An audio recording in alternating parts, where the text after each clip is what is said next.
What an incredible convention and fantastic group of UFOs and shopping annuity pioneers, evangelists, and ambassadors.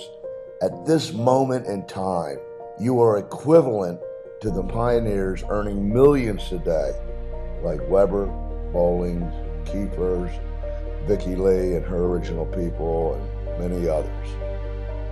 So I want to thank you for your belief. So let me take you back for a moment in time, Saturday night at the convention, at the end of the close in a full Coliseum. I spoke to the principle of the Golden Circle and the need to put your why first. Apply the golden rule to market America, the Golden Circle, and then it becomes your DNA. When it becomes your DNA, it's your code. It's just the way you are anyway. You can't help yourself. I don't care what you do something you're passionate about. And I also passionately explained what the shopping annuity is and how it works, as well as explaining why it is possible and destined to cause a paradigm shift and the answer to economic freedom and stability by converting spending into earning. It's economic alchemy. One must believe in their why and the company's why, which is synergistic, and then the how and the what that are already defined and proven come together to work and guarantee success.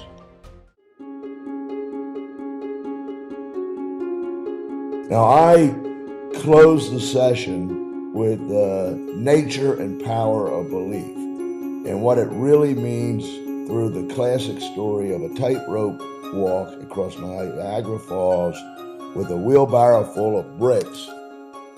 And after proving it, that it could be done, asking the press if they believed he could do it again. On answering yes, he then pressed the issue and said, "Do you really believe?" And when they hesitantly answered yes again, he turned the wheelbarrow upside down, dumping out the bricks, and said, "Well, then get in the wheelbarrow. We're going across again." When I think of this reenactment of this true story of the first walk across Niagara Falls, it just brings a new perspective and meaning to the word belief and the meaning of belief. And for those that do not know the story, people came expecting him to fall and to be swallowed up in the tumultuous rampage of the falls below to certain death. But when he made it across successfully to terra firma, the crowd went up into a thunderous applause and cheering. And when approached by the press corps, he asked them if they believed that he could do it again, and that he made it so doable and possible with ease. They said, "Well, yes." But then he pressed the issue, "Do you really believe it?" The point is that there's a big difference between saying you believe and demonstrating your belief in your actions, which is a real test to see if you believe. I use this metaphorically, and if you really believe, you will get into the unfranchised shopping annuity wheelbarrow with your personal why. What is the answer for you? Are you in the wheelbarrow with your why? Only your actions will determine that. So I, the CEO of a billion-dollar company, actually did this in front of 23,000 UFOs on stage to demonstrate it. Now, for those of you that were there in person or watched it on meon.com or the video link, let me quickly explain the significance. To some extent, it is one of those you had to be there scenarios. The story in itself is compelling and makes the point.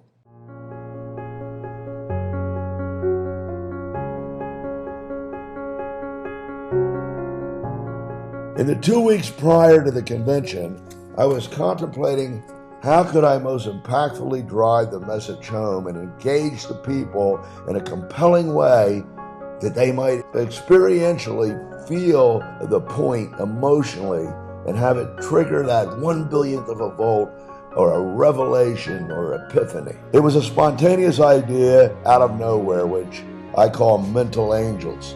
There was a little over a week before the international convention, and I wasn't serious, it wasn't realistic, and we were consumed with other challenges, and it was just not a must-have and must-do item.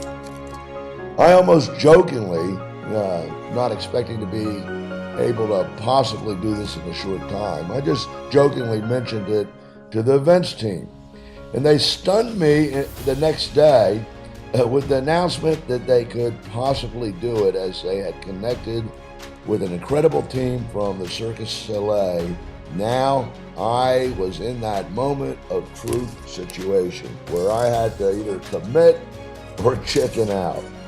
The Cirque du Soleil acrobatic technical engineers and trainer were uncertain if I would be able to or capable to do it, as it normally takes months of training and practice. So I practiced 2 times late at night over the first 2 days of the international convention for an hour or so. Then I did 7 successful passes with the wheelbarrow, and the last 2, which was loaded with bricks, and the wheelbarrow not attached to the tight rope in any way. So it's worth noting that this was after one disaster where I lost the wheelbarrow, and during that fall they tried to teach me how to get the wheelbarrow back up on the tight rope. And as hard as I tried, I could not get it back up. Now this is an important little fact when you consider what happened live Saturday in the close. So Saturday night, when I did this, I did not know for sure if I could do it 100% successfully. It was a risk and a gamble. A rock star preacher, Rich Wilkerson Jr., a top guest preacher for Hillsong, is a really close friend, and he'd come to support Lauren and I. And when he heard that I was attempting this stunt, he huddled us together and we said a prayer asking that we would be watched over and succeed. After speaking passionately for 2.5 hours, ranting and raving on stage, there's a bit of an endurance test going on. So I was out of time and had made my mind up to do it, so I headed backstage to climb the scaffolding.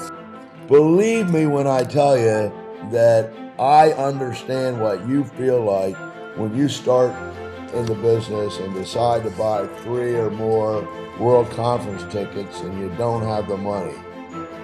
That's a demonstration of your belief. Or maybe you're going to go show the plan at a UBP to an important person and you're scared. Let me assure you, I was scared. But my why was bigger than my being scared. I know you're excited, just so you know, I haven't seen it either. I only heard about it by default yesterday because he would never want me to see him do anything this crazy. Okay, but stick around. Here we go. So I climbed up and grabbed the wheelbarrow and started across ever so carefully. It would take too much time here to now explain the correct method of doing this in order to succeed. But it isn't simple, and you actually have to walk the rope with the arches of your feet, and you're kind of backbending and squeezing in your core. The Niagara Falls view of turbulent water below and behind are simulated with actual footage over the falls, and it looks totally real.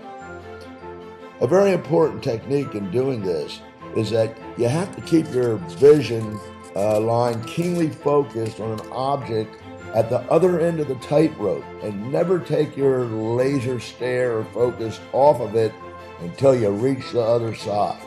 So I got out there in front of everyone to prove belief by action and really didn't know 100% that I would make it, but I knew that I could do it. Well, 3/4 of the way across, the worst thing that could happen occurred. I took my eye off the focus object when the audience started chanting my name, just for a split second, and that caused a wobble, and the wheelbarrow popped off the tightrope, and some bricks fell out, and it looked like a disaster. That was the worst thing that could possibly happen. Well, the pain of the thought of failure was so great that I had to get the wheelbarrow back up, and I said, God, help me. Now, I have to say that Pastor Rich's prayer was probably answered there, and I guess his divine providence to prove that the shopping annuity was destined for success and that belief prevailed. Now, I could have easily given up, and it would have been a disappointment and a failure. But I would have been devastated and humiliated. But the pain of the thought of failure was so great that every last fiber and cell in my body came together in a clutch in an all-out effort to recover, and it was a magic moment, and it worked. I was so relieved when I reached the other side. Did I do it? Do you believe I can do it again? Then, of course, I completed the metaphor by asking you if you thought we could do it again, and if you were in the wheelbarrow with me. And of course, you all screamed out yes. And then Elizabeth Weber symbolically got in the wheelbarrow, who actually did it in real life with the shopping annuity, and that was demonstrating belief in action.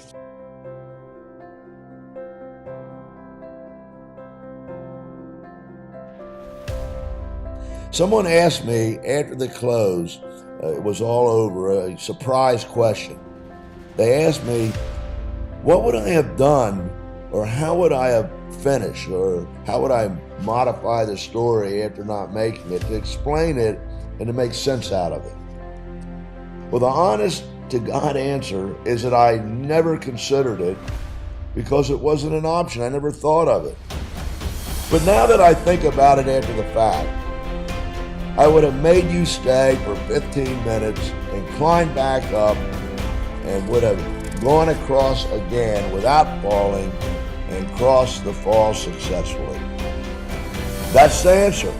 Never, never, never give up. Failure is not an option.